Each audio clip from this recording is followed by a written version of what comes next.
it's an uncomfortable thing to talk about, and I also believe it's an uncomfortable thing to listen to for some listeners. Since I've been active on the internet as a detransitioner for such a long time, I have received quite many comments where people had to turn off the video where I talked about that because they just couldn't listen to that, or they thought it was so harrowing. And I also think it's this dark aspect of transitioning that people need to know about, because if you continue living in that ideal, well, if you're lucky, things will turn out all right. And if so, I'm happy for you. But if you're unlucky, if you're in my situation, and there are people who had complications way worse than I did, then, well, yes, serious infections, things like that. A critical component to mind control. Being made over to be clones of the person who's at the top of the pyramid. Interested in this subject because of my own cult involvement. I was recruited in 1974 into a front group of the Moonies.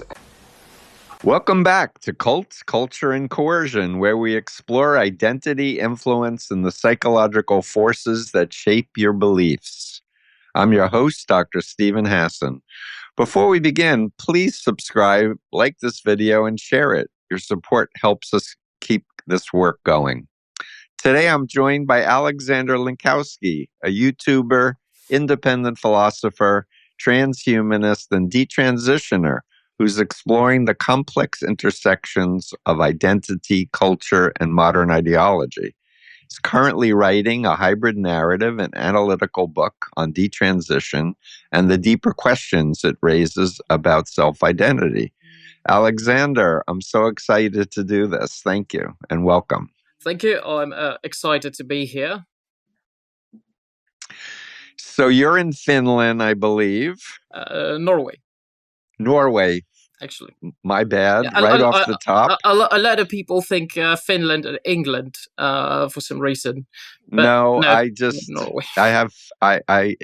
In any case, you're in Norway, and I'm grateful to you. Please share your story. I listened to your message on YouTube on Detransitioners Day, and I was just thoroughly impressed by your insight, wisdom, balance, warmth. Share with my listeners, please. Oh, it's every time someone asks me to tell my story, I don't ever know where to start. But I think a great starting point here would be I have lived as a trans woman for approximately 3 years of my life before I have detransitioned and went on to live as a man. And for me, the realization couldn't really be reduced to one specific factor. And one thing that became very apparent to me as a pattern is that my pathway to transition and my pathway to detransition was all really a multifactorial path, several paths that all go into this massive highway that leads to transition or detransition, really. And those factors for my transition included, first and foremost, ever since my early childhood, never felt comfortably in my body, specifically the sexual aspects of it.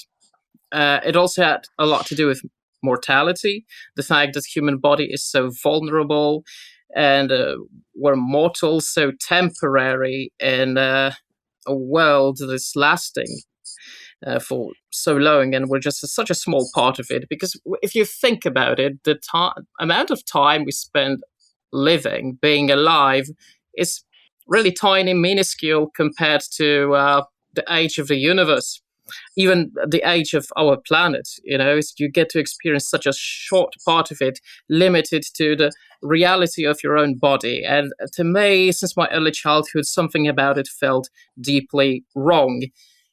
And so this is where the conflict with my body started, which eventually developed into this dysphoria, which when I discovered the concept of transsexualism in my teenage years, which was around 2008, 2009 time period, I misinterpreted my condition, if you can call it that, as gender dysphoria. Or actually, no, I think what I did experience was a gender dysphoria. It's just that the solution to that wasn't to become a woman, because that comes with really the same bodily sensory issues that I guess we can connect to autism, really. And then you have other factors, such as the fact that I always felt very gender neutral. I was bullied at school, so I was often called not a real man by other kids, or sometimes even as adult told to be a man. Or I was told that I'll never get a girlfriend because I'm not a real man, stuff like that. And, at that age, things like that really get in your head. And even though I never really had any desire to have a girlfriend, it was still seen as this external status thing. Like, oh, this is what makes you worthy of something, like you're a person without value if you can't have it.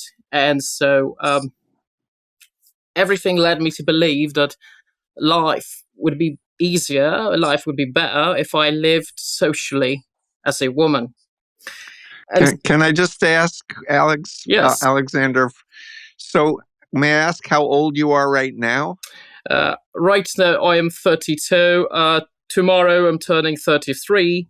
And at the time... Happy birthday. Thank you. At the time when I transitioned first medically and socially, I was 19. That was my second question. You read my mind. Yeah, I had a feeling you were going to ask that, so I beat you for to my it. listeners, because some people say that they knew they were in the wrong body at age 5 or 7 or whatever. And the other thing I want to ask you, because you just kind of mentioned it, is folks who are neuroatypical, often the experts who have taught me say that non-binary or bisexual is more normal for folks who are neurotypical. And I just wanted to ask about that, if that's a piece of your story.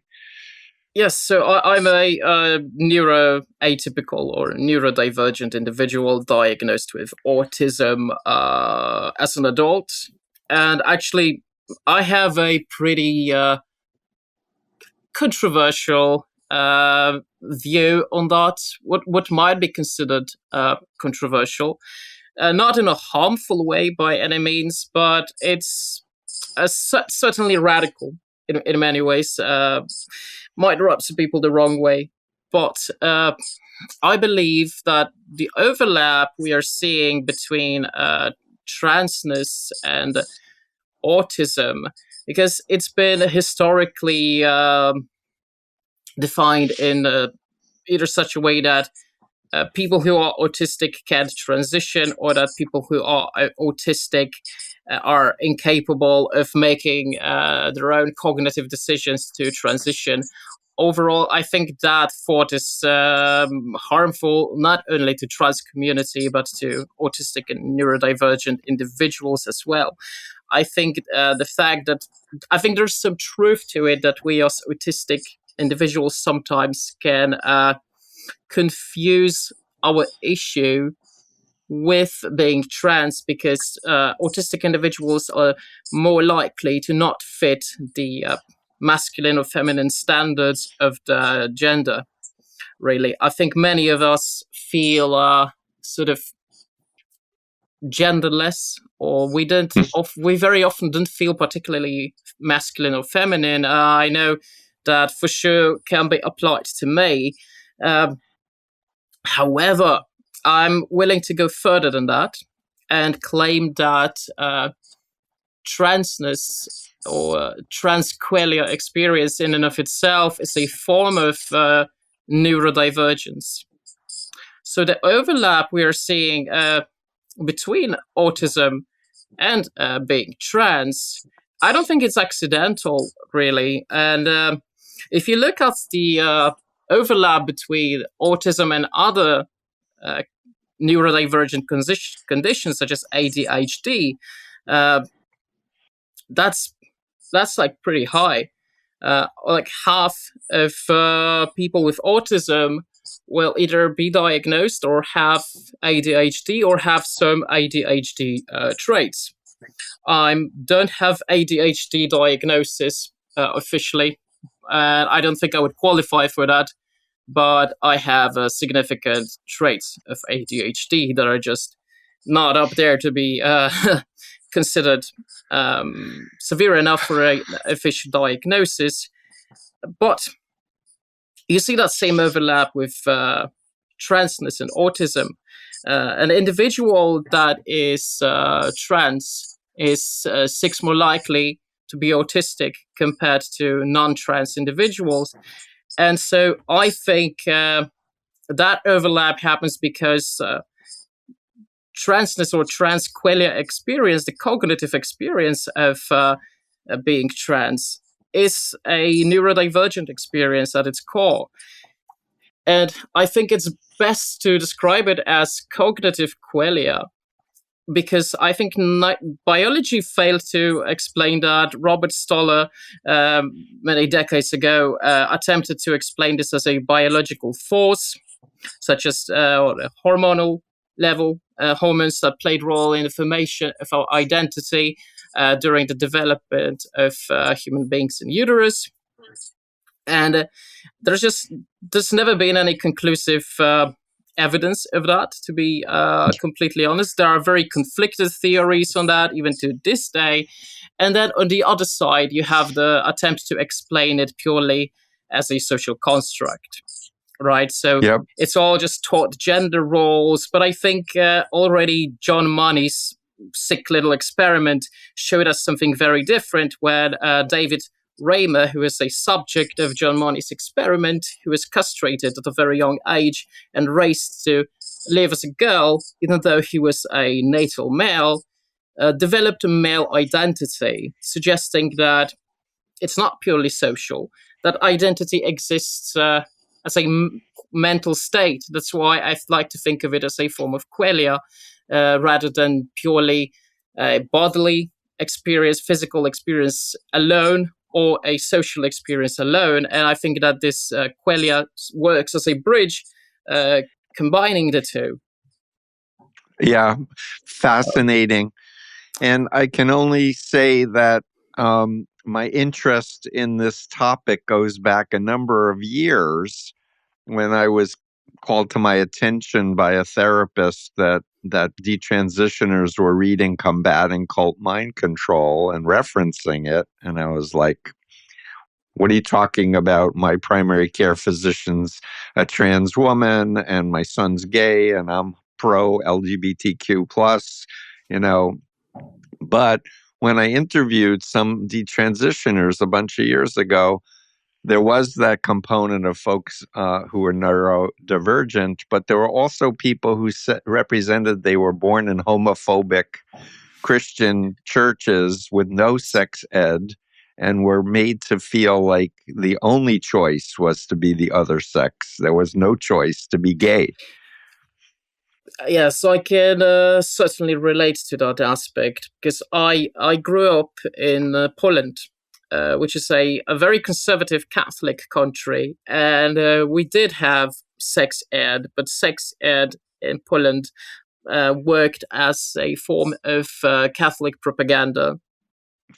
And I think it described men and women in such stereotypical ways that represented the 1950s ideals and beliefs in many ways. And so, when you're 13 and at school you're being bullied, you're told you're not a real man, and then you hear a description of a man as this 1950s masculine ideal, and you're thinking, I don't fit into that, and that, I think it caused me a lot of harm in combination with bullying, honestly. And on top of that, I also struggled with being attracted to other males, something I thought was really shameful.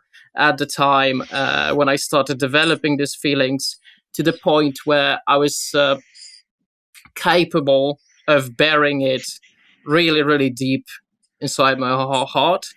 And that level of shame is still there, to be honest, not to that degree, but it's there. And I don't know, maybe miraculously or through hard work, it will be gone one day. But I have a feeling it will always be a part of me, simply because I had this experience, and experiences shape us. Yeah, well, I work with people born into authoritarian cults, and they often say, I don't even know who I am. Sometimes they leave at 20, 30, 40, 50 years of age.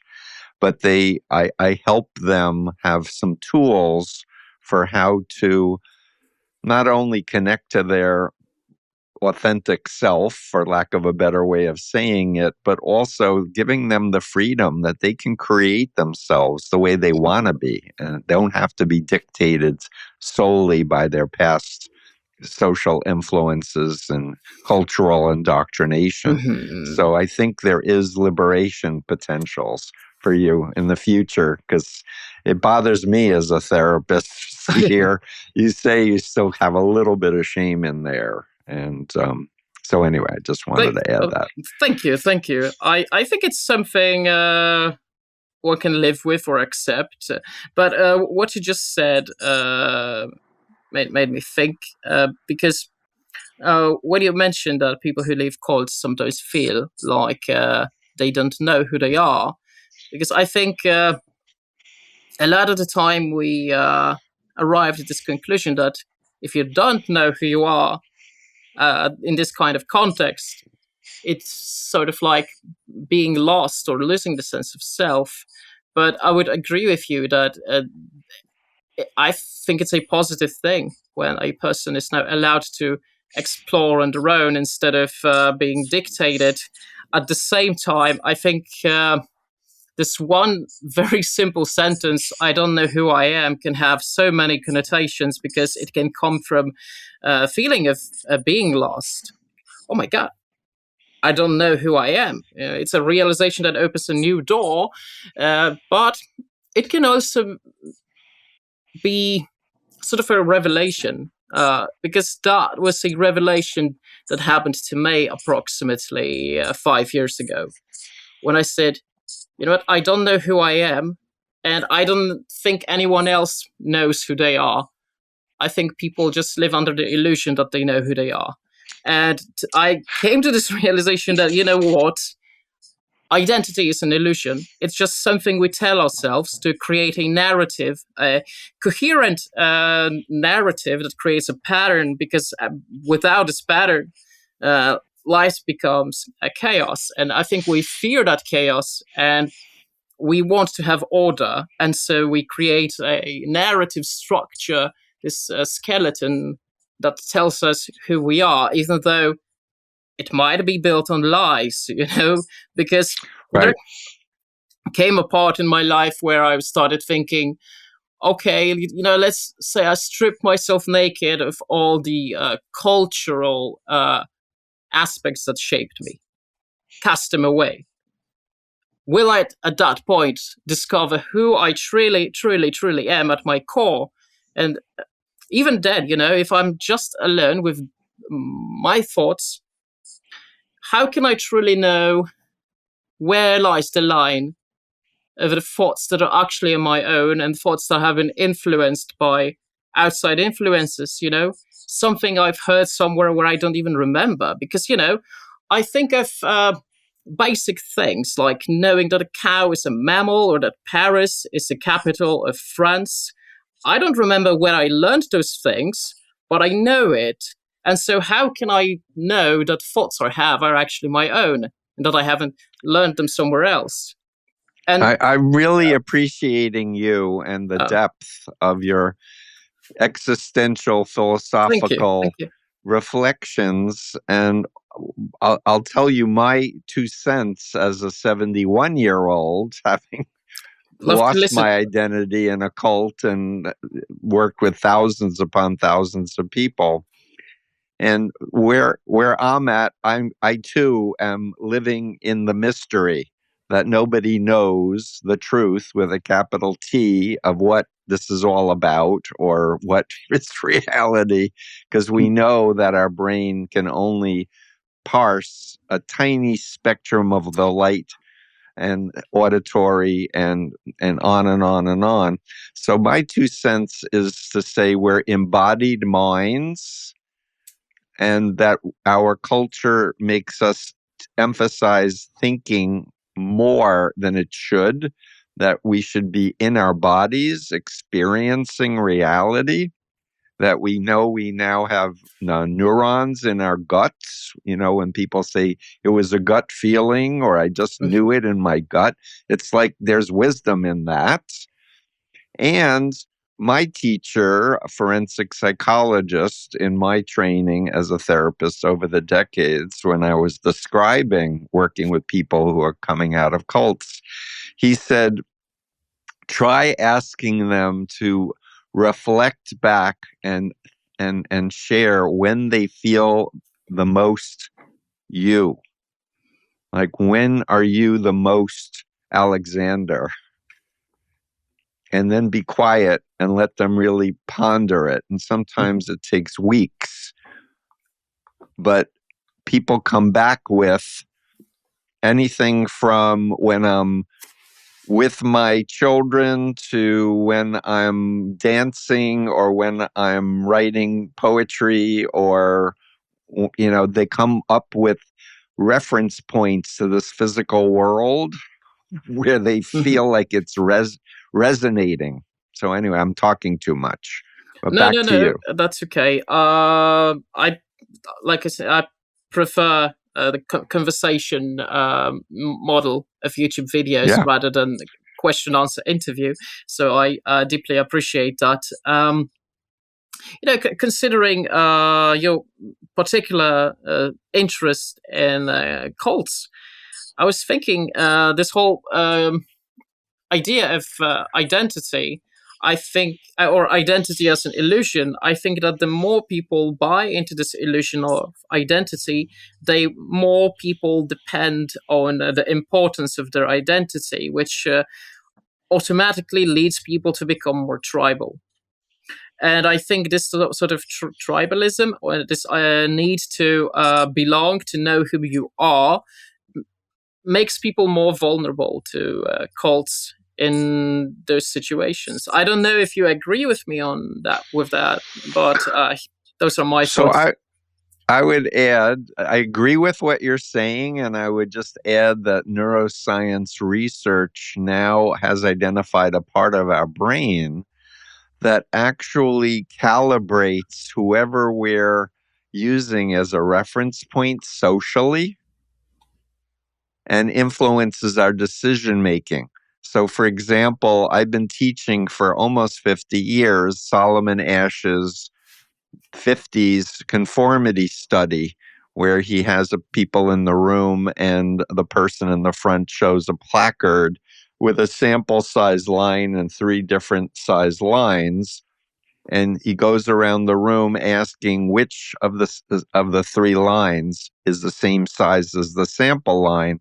Only the real test subject doesn't know everyone's in on the experiment except them. So he goes around the room twice. Everyone gives the correct answer. Then everyone confidently gives the wrong answer. And somewhere around 2/3 of the subjects start giving the wrong answer at some point in the study. And it's always been identified as a conformity study. But now with the neuroscience insight, it's like people can see what the right answer is with their own eyes, but there's another part of their brain that's saying, but they're all saying confidently something else.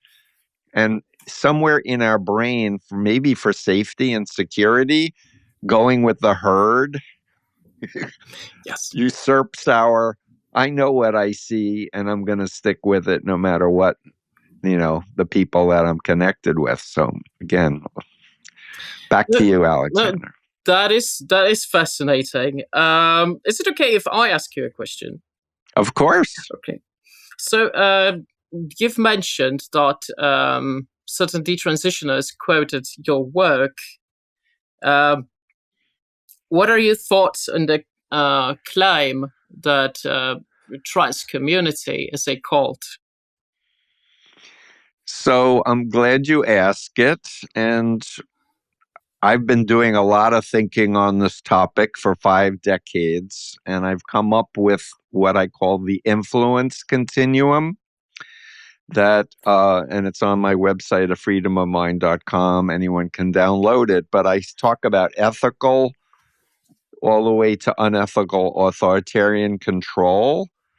And when I use the term cult, and that's why the podcast is Cults, Culture, and Coercion. I say there are cults on the ethical side.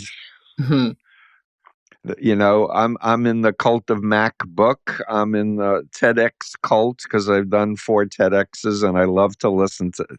So there are passionate groups of people who have rules and social norms, but there's informed consent, respect for your conscience. You can ask critical questions. You can read whatever you want to read, and you can leave without fear or threats or harassment. So for me, if people say, you know, is trans a cult or is Taylor Swift followers a cult? I try to give that definition that my work is with authoritarian mind control cults that take away people's abilities to be themselves and make their own decisions. So that's how I would answer it. Do you think it falls into that authoritarian mind control category? So that's a great question. And the answer is I don't know. I don't know enough because I've been mostly focused on bigger undue influence things like Russia's psychological warfare operations in China and the CIA and the Christian nationalists and the Nazis. But I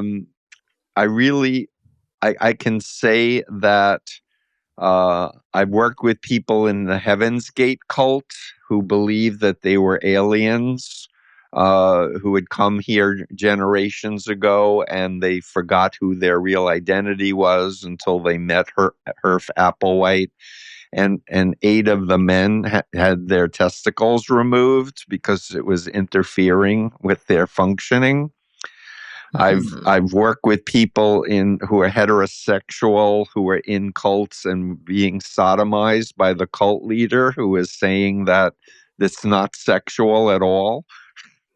You know, I've seen people hypnotized into believing that they were gay when they weren't gay. And I know that there have been many efforts like Exodus to try to brainwash gay people into believing that they're straight, which has failed utterly, because I don't think you can brainwash away someone's core sexual identity. But the big answer is it depends. And I'll cite Lawrence Sugarman, a friend of mine who's a pediatrician who adopted a neurodivergent child and became an expert in autism. He said, Steve, every person needs to be looked at individually because there's no 2 neurodivergent people who are exactly the same. And I think that as a mental health professional, I always try to do no harm, but I also have wanted to do this interview with you, and I want my audience to meet a detransitioner and learn from you because I want people to have a bigger perspective. It's not a binary black and white, all or nothing, us versus them. It's like we're all humans, and let's explore. And if people want to change their minds, you know, if it's coming from inside and not because someone's hypnotizing them or brainwashing them, that they should have the freedom to evolve and change their mindset. Does that help? Yes, no, it answers my question. Yeah. Absolutely. So I would like to get back to you said so many powerful, important things about medical transitioning and the negative sides, and how many people do not get full information ahead of time of what to expect, that there may be side effects and problems, and I'd like to just air out some of the big topics that you covered on Detransitioner Day, because it was awesome. YouTube. Thank you. So regarding the side effects and negative aspects of transitioning, I think, and I'm not entirely opposed to young people transitioning. I think, it's not a black and white issue. I think there are some people who, for whom it truly is right, and sometimes it can also be right at that point, but it may not be later on. There's no sure way of knowing that. But I think, if you have a young person who isn't experienced, and I think wisdom comes from living life, first and foremost, and also struggling and suffering. I think that's a great source of wisdom, really. But if you're young and you don't have that experience, you might be a little bit naive, and you go into this transitioning expecting an ideal of sorts. You have an idealized version of that, and but by the time before I transitioned, the way I pictured myself as a woman was very different from what it was actually like living as a trans woman. Just with two fundamentally different realities.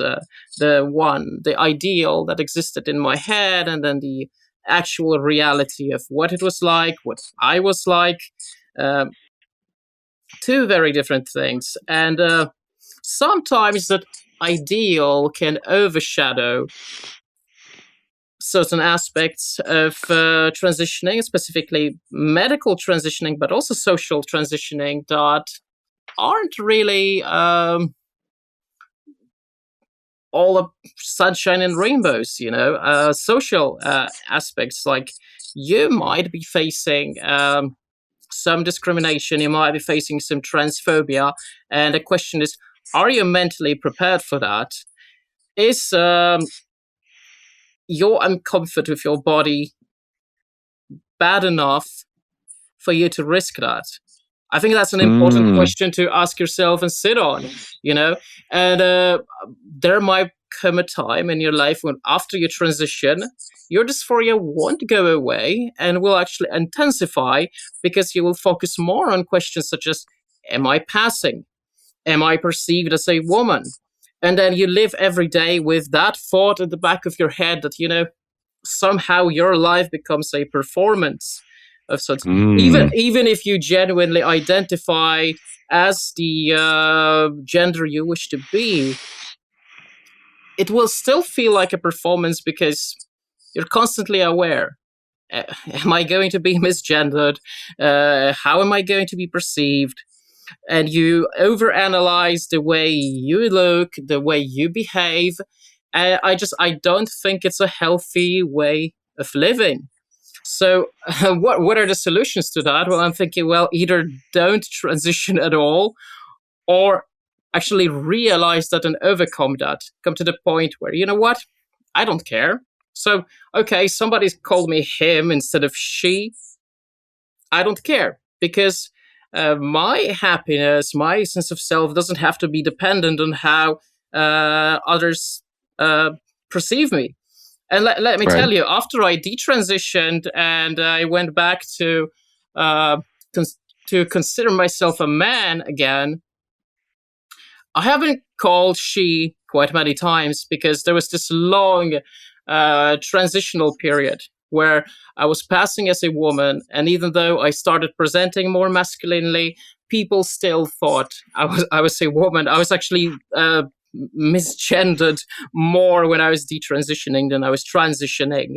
And at that point, it just didn't bother me as much as it did when I was transitioning, because I was more secure in that identity. And I'm thinking that security, that takes some psychological strength.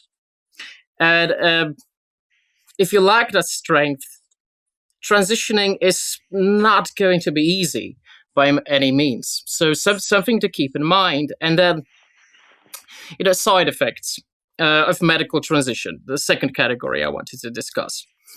Please. Because I have encountered this notion on the internet that if you, especially coming from my position as a detransitioner, someone who has experienced side effects and surgical complications, that if you talk about these complications, it must mean that you want to ban treatment altogether, that you're opposed to it. I'm not opposed to it. I'm in support of a responsible approach, basically. But I think Can I interrupt you for 1 second? Forgive me, yes. but Go ahead. So one thing that I've noticed the complaints of, at least in the United States, is that young people might go to their doctor or go to their college counselor, say, I want testosterone or I want estrogen. Will you write me a letter?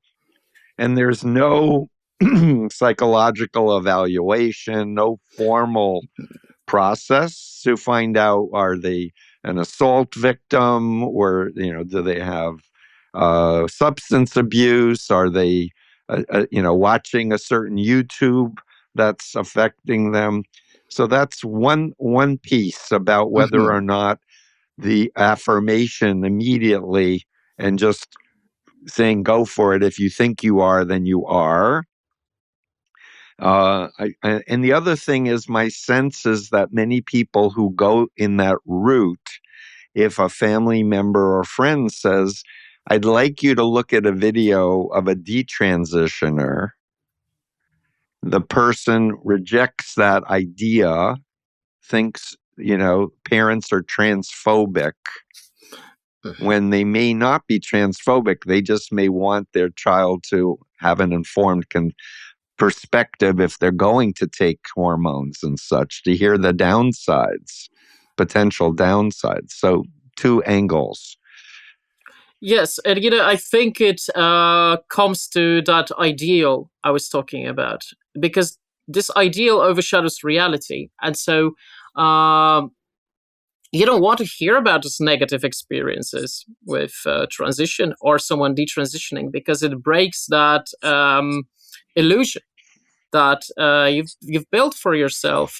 And actually, what you said about people getting access to hormones so easily, I find that we are sort of living in a split reality when it comes to the medical transitions and the way we approach it as a society, at least on a clinical level.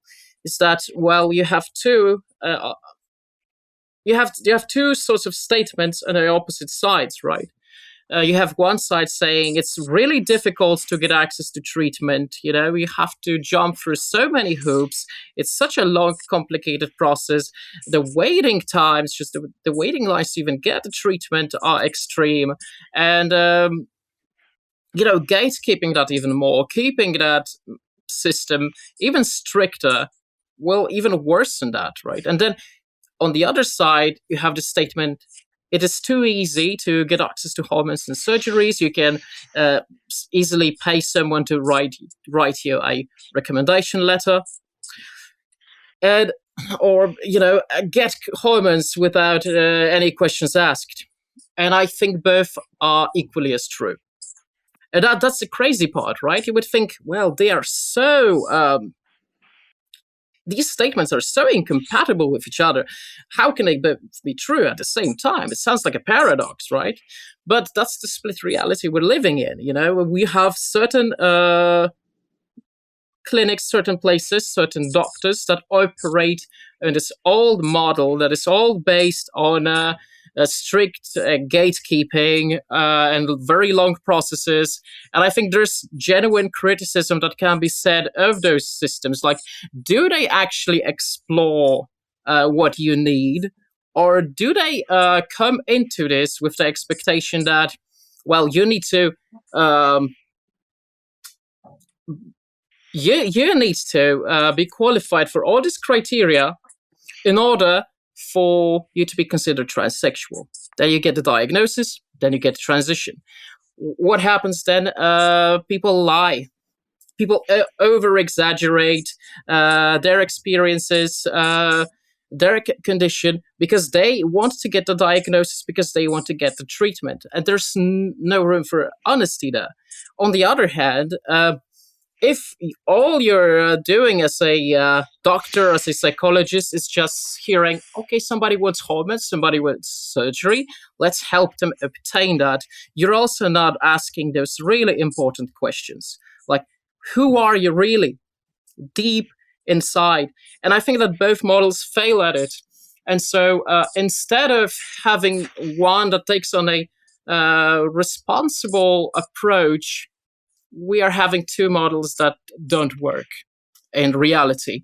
And I think that is something that needs to change unless we want to see not only more detransitions in the future, but also more ideological split between people relating to this subject. Right. That's really important. And I've seen people do an ultimatum with family, siblings, and friends: either accept me that I want to transition, or I'm out of your lives completely. And that seems extreme. Or if you don't support it, I'm going to kill myself. I've heard from some folks reporting that too. Those seem extreme as well. Yeah, I think a lot of the time it's manipulative language, actually, to be completely honest. But at the same time, you can have situations where some people genuinely might want to leave their families, or especially if they live with their parents, if they are experiencing substantial transphobia. And they don't feel respected as a person, because there are many different types of parents, right? And sometimes you have parents who I don't think are transphobic, but who I think are concerned about their well-being, who are asking the very important question that a young person transitioning is often not asking. That is, right. Are you fully aware of what you're doing? Right. Then you have the parents who might feel conflicted, who are like, you know what, I support you, but it's difficult for me, because for the 18, 19, 20 or something, 17, maybe 16 if younger, for these many years, to me, you've been this person, like either a boy right. or a girl. And that's how I raised you. This is how I've known you. And so when you're transitioning, it's sort of a shock, because it breaks down this reality of this person. And it's very similar to the realization that your identity is an illusion, because you're going through a shock of sorts when you're discovering that. Except this one is directed towards something external, in this case, your child. And I think a lot of the time when you're young, you don't see it from the perspective of the parents. Like, what are they going through? It's not difficult for them, and most likely the transition isn't easy for you either. Right. And so then there's the type of a parent that I would say actually is transphobic, that will call you horrible names, horrible things. Or homophobic. Yes, or right? Yes, they may be in the extremist religious groups that are just like anti. And sometimes they're going to be abusive towards you as their trans or gay child, right? And I'm thinking, well, in those situations, it's understandable that you would want to leave that sort of family, that sort of household, because I don't think it's healthy to live in an environment that is abusive towards you and shows utmost disrespect towards you. Right, exactly. And, there are siblings, there are aunts, uncles, and cousins. And even if your parents are homophobic or transphobic, it doesn't mean you need to cut off everybody. Like, I'm a big in favor of of staying in touch with people who are family, for lack of a better way of saying it. But I want you to because I know so little about this. I know my listeners probably know even less, but I'd really like you to say more about doing hormone therapy. What are the positives? What are the negatives? What did you experience? And then you mentioned you had some surgical stuff. Yes. Anything you're comfortable sharing? I know you're working on a book, so I assume you're going to be sharing more details. Yes. But I mean, I've talked about it on YouTube quite a bit, even in my channel, especially in the early days of my channel. I talked a bit about those complications with surgery. But you mentioned effects of hormones, and I think before I go to side effects, I think it's also important to say that some people also experience benefits from hormones. Right. Not only physical ones, as in acquiring secondary characteristics of the gender you're identifying as, but also psychological benefits. And I have interviewed a couple of people in my book.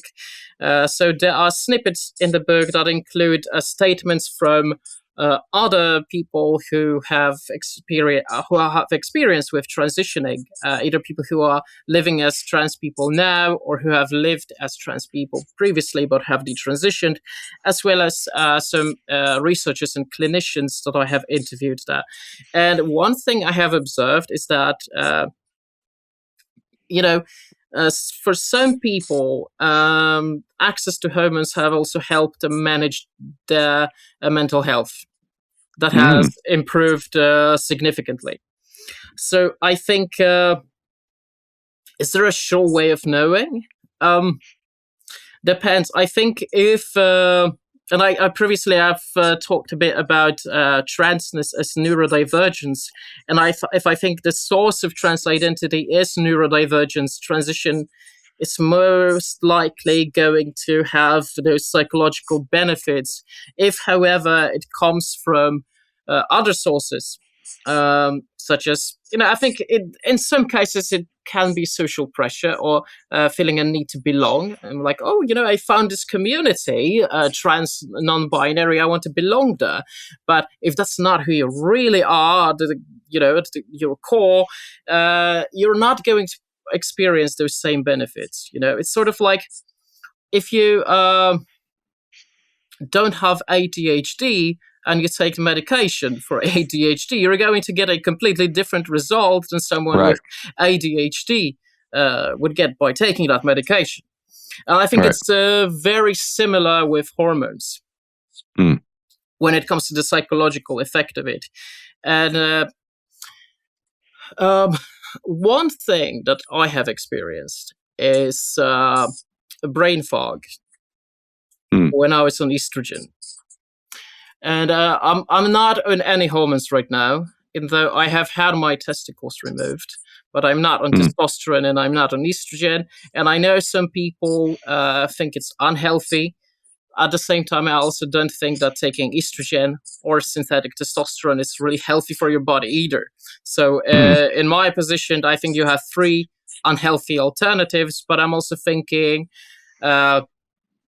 when do I feel most psychologically healthy outside of purely physical health? And I've noticed that I feel best when I'm not taking either estrogen or testosterone, because they have very negative influence on my mental health.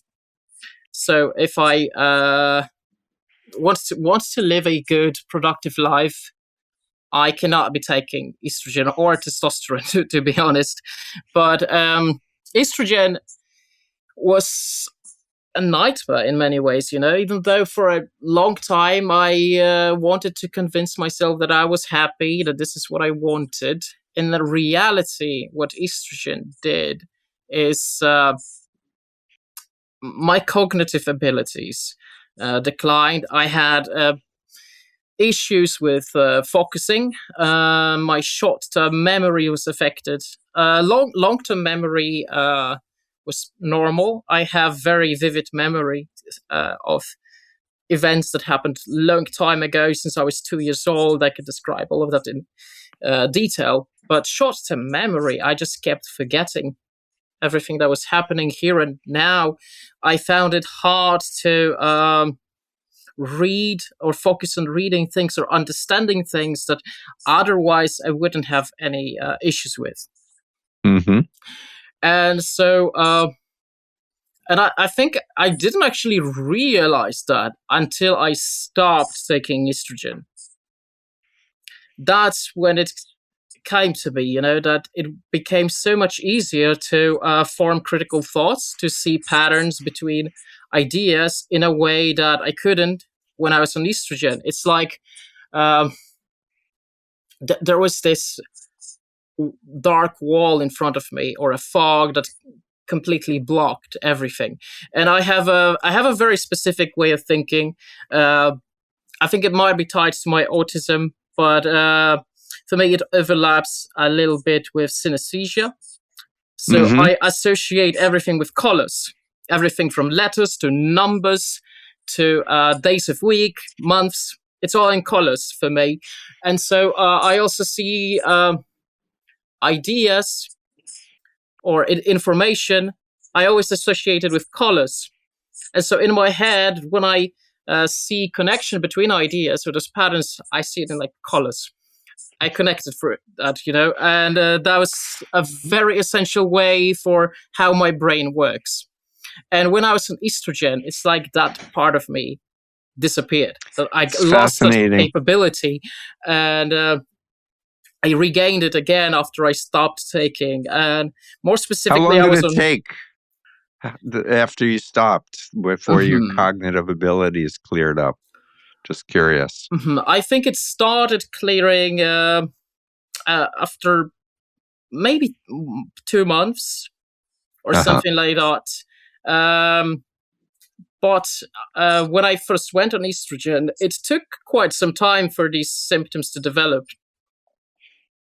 It happened very slowly, to the point Interesting. where it's such a slow decline that you don't notice it until it becomes quite serious. Right.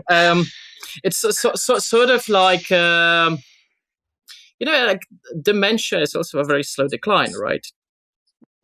Yes. It doesn't come bound like this. You're not down here. It's a Right. very, very, very slow slope. Well, And there is a form of dementia that comes on very early on in people's lives and yes, yes, yes. might come on quickly, but that's the atypical Yeah, early form of it. onset. Yes, as far as I'm aware, that isn't the typical onset of dementia, but it happens. Yes. Right. So I feel like we could talk for hours, and I may invite you back for a part 2. But I just want to say that I interviewed Kinnan McKinnon, who's a trans man who's doing research on detransitioners, and he's the person who I credit to introduce me to you. And my hope is to represent these different points of view, so that people can open their minds to consider new ways of thinking and get out of this all or nothing polarized, good versus evil stuff, and realize we're all human, and we're all trying to do the best we can to have a life. Well, And I want you to continue, please. yes. I'm really grateful to my kiddo for recommending me. Deeply appreciate that. If he's listening to this, yes. Continuing. I think I haven't really experienced that many side effect related to hormones, but What about surgery? let's go to surgery very quickly. So I had my surgery in 2014, and I'm sorry. It's always whenever I talk about that, there's this part of me that in my head that goes absolutely quiet because it's still a part that's difficult to I understand. talk about sometimes. I had my surgery in Thailand, and at first, when I woke up, I didn't really think much of it. I think there was this element of regret already when I was on the operating table when I thought, I don't want to do this. But when I woke up, I was in denial. Like, oh, that didn't happen. That was just a dream. Or, maybe they didn't operate on me. Because I had this ghost limb sensation that I still had a penis between my legs after surgery, even though it was gone, right? The nightmare aspect of it started when they actually unpacked the wound and I saw it, just how swollen it was and mutilated. I think seeing yourself like that in such a grotesque way that your brain automatically interprets it as something's wrong. This is not normal. This is not what your body looks like. You're in danger. And so there comes this feeling of panic. But at the same time, that feeling disappeared very quickly because something completely different started to set in. And that is the realization, what have I done? And absolute apathy. And then when I came home from surgery, I had my first proper bowel movement. That was approximately 2.5 weeks after my surgery. And I started to bleed profusely each time I had a bowel movement. So I would color the whole porcelain red. And the pain, I think the best way I can describe this pain, there is a pain so bad that you scream. And then there's pain that is so bad that you can't scream. Because no coherent sounds can come from your mouth because there's like this air coming in that just blocks you from making any sound. Just go. Wow. And that's exactly what it felt like. And I was experiencing it almost on a daily basis. I was avoiding eating just so I can avoid that pain. And there was a time when I thought, it's over. My life's over. And I dealt with that pain for approximately 2 years before it subsided. Now it's very minor. It's very manageable. But I also experienced a lot of bleeding. And to this day, I am experiencing occasional sharp pain in my crotch area. Sometimes comes out of nowhere. And it can also happen when I sit down or I stand up or if I'm running. Running is the worst.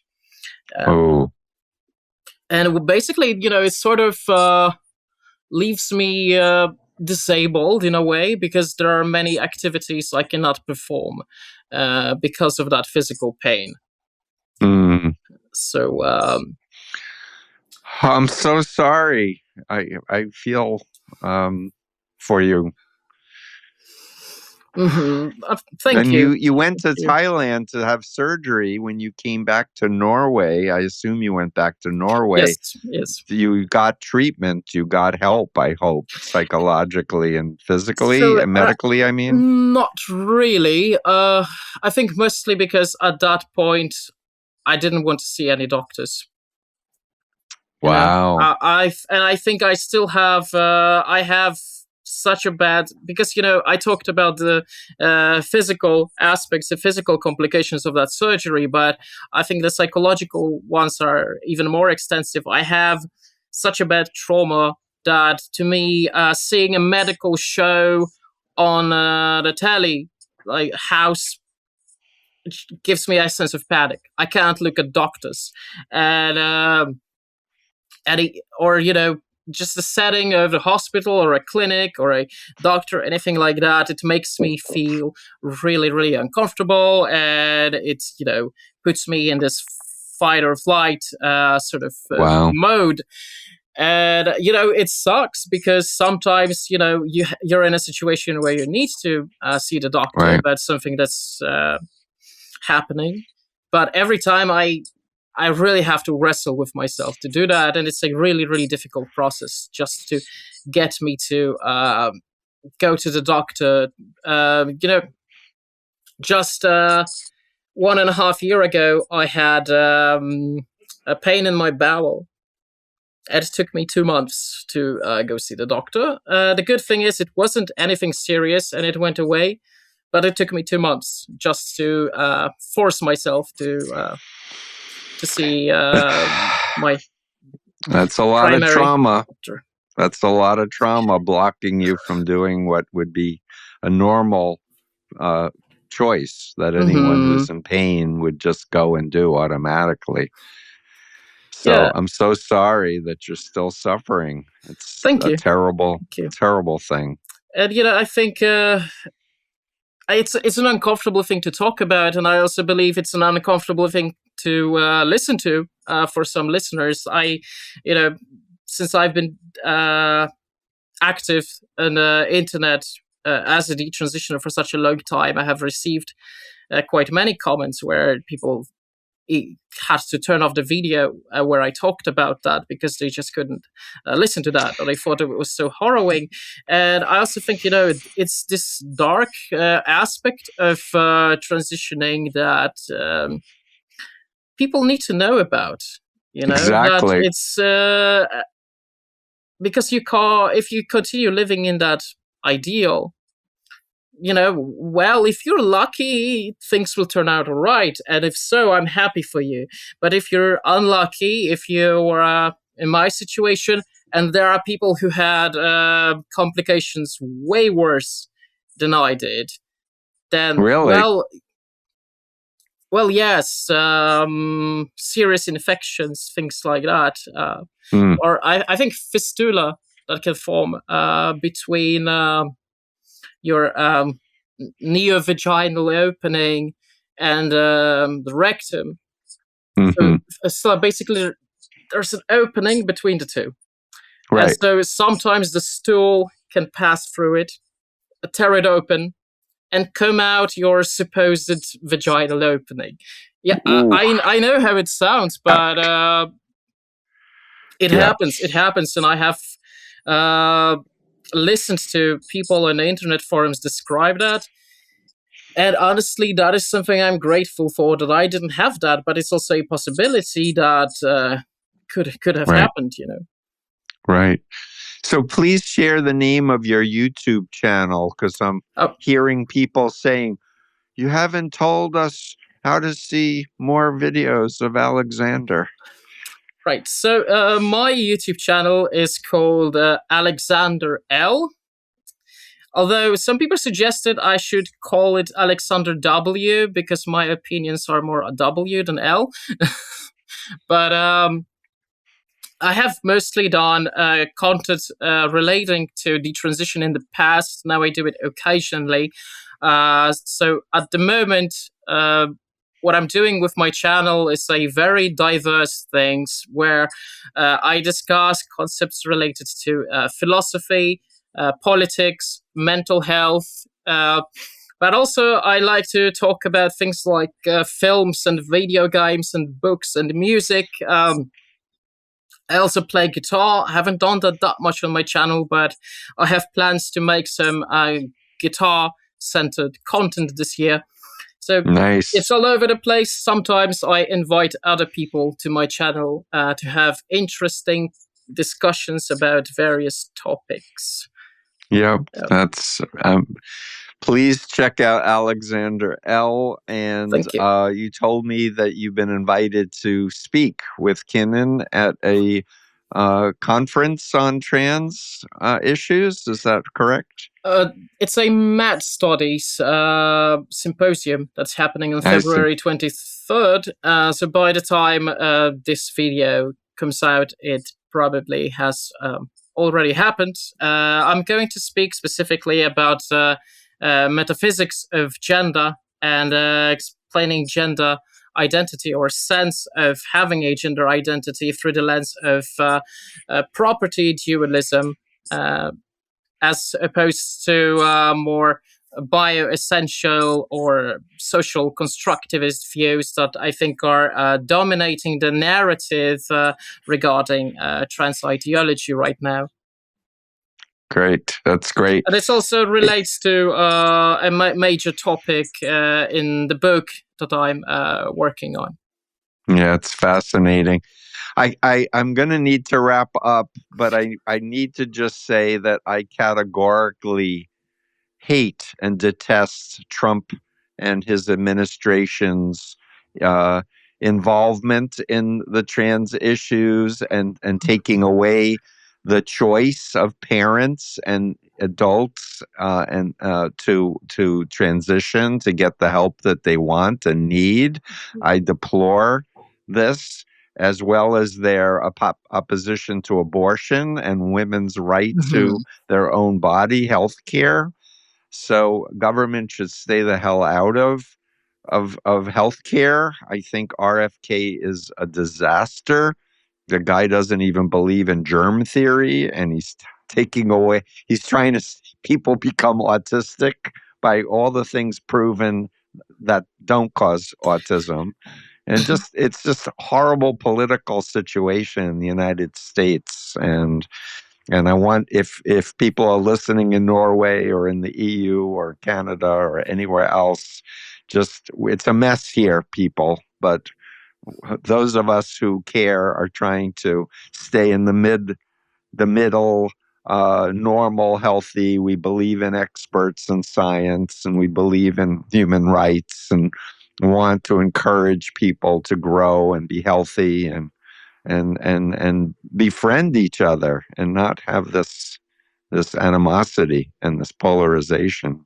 Last words are yours, Alexander. Yeah, I think it's causing a lot of harm, and I also think it causes a lot of polarization, and this very topic we have discussed today regarding trans and detrans people, I think it's partially the media's fault also.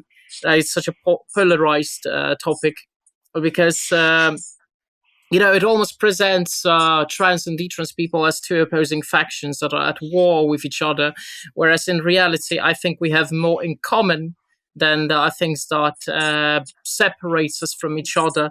Because I think our situation is actually very similar, and I think we both would benefit from a treatment model that is responsible and takes patients' autonomy into perspective. And safety, both autonomy and safety, that I think are so important. And so I think we need to step out of this mentality that it's black versus white or a team A versus team B. Look past it and work together. Yeah, and I can't help but to add one more point, because I wrote The Cult of Trump, and I've been researching this, and I really believe that Russia in particular, but China also, and other enemies of American way of life, are deliberately skewing and amplifying this polarization.